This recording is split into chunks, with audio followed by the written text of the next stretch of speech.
so far, the Chinese authorities have essentially rejected the idea, have not fully condemned what's going on in Ukraine.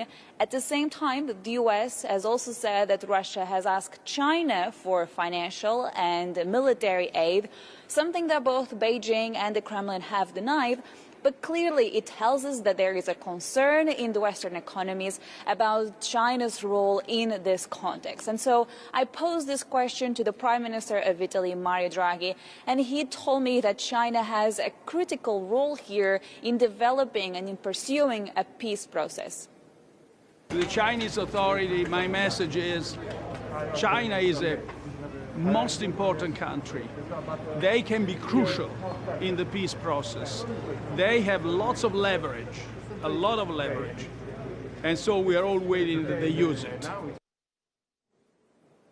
In terms of more European sanctions, though, this European summit has not gone as far as indeed announcing that there will be more measures, more economic punishment on Russia. What the EU leaders said late last night was indeed that there could be more sanctions on the way, but they did not go as far as announcing new measures at this European summit. And nonetheless, when I was speaking with different European leaders as they gathered here in Brussels on Thursday, the Prime Minister of Estonia explained very clear why, for instance, energy sanctions are so difficult for the EU as a whole. Let's take a listen. Different countries are of different dependency level. What we have to understand is that every country is also, or every government is dependent on the public opinion. And unfortunately, Europeans' patience regarding their own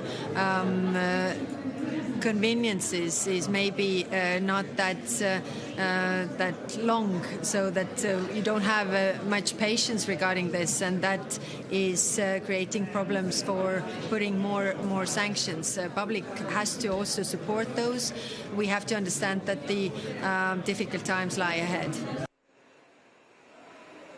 So the EU has so far announced 4 packages of sanctions against Russia. Indeed, the leaders did signal there could be a fifth on the way. But for the time being, Karen, those energy sanctions that some member states would like to see are not on the table, exactly because of what the Estonian Prime Minister has just said, that this would be difficult from a public opinion perspective, but also it will have implications for the European economy as a whole.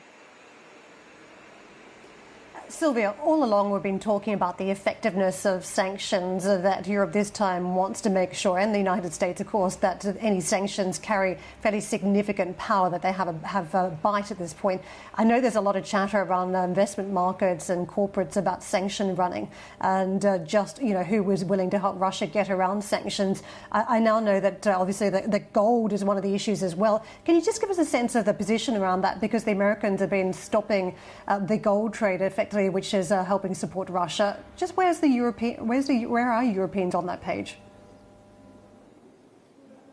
So essentially, at the moment, there are 3 groups of countries when discussing further sanctions against Russia. When it comes to the energy sector, this is very difficult for countries such as Germany, such as Hungary, exactly because of the impact that this could have on the European economy. And let's not forget that some analysts have already started to use the word recession for the European economy as well. There's a concern that further down this year, further down the line, the economic situation in Europe could deteriorate as a result of the war that's taking place in Ukraine. So it's important to bear that in mind as we discuss potential further sanctions from a European perspective.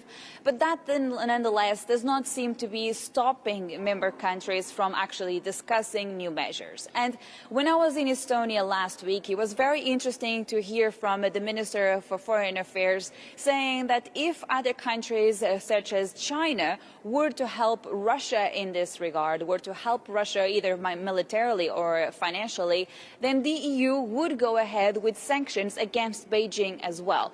So even though there's indeed a concern about what sanctions might have on the impact they might have on the European economy, there's also a willingness to go ahead with this and to essentially punish everyone that might support Russia, not just China, but we've seen sanctions against Belarus as well. So that commitment is there exactly because the EU has said on different occasions that Ukraine is fighting for European values and they want to support Ukraine in that regard.